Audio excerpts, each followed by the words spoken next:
Deməli, mən içəri girəndə burada belə bir hədiyyə qarşıma çıxdı. Mən bildim ki, bunu övladları hədiyyə eləməyib. 100% övladları hədiyyə eləməyib. Ana, bu nə gözəl cümlədir. Bu necə oldu bax bu cümləni sən? Onun özü də gözəldir. Onun özünü bilirəm, o heç. Hə. Necə oldu bax o cümlə yarandı da 36 illik həyat yoldaşım sənə səndən gözəl hədiyyə tapa bilmədim.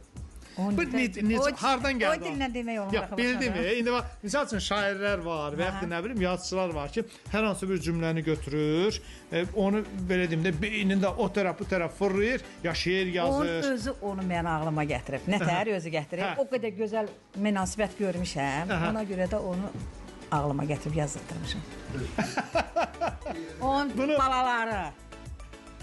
Bax, evlatlarımız da o qədər xoş rəftar görmüşəm. O beynimdə həmişə deyirəm. Sevgidən yaranan övlad, bilirsiniz ki, xeyirxah övlad olar da, düzdür. Amma yəni o cümlə mən, bilirsiniz necə, çox təsirli bir cümlədir. Həqiqətən. Sevgidən indi danışırlar, deyirəm, indiki sevgilərə mən yalandan baxıram. Yalandan baxırsınız. Bəli, sevgi demək o dövrə həyat yoldaşı olmaq söhbət. Sevginin altında çox şeylər var.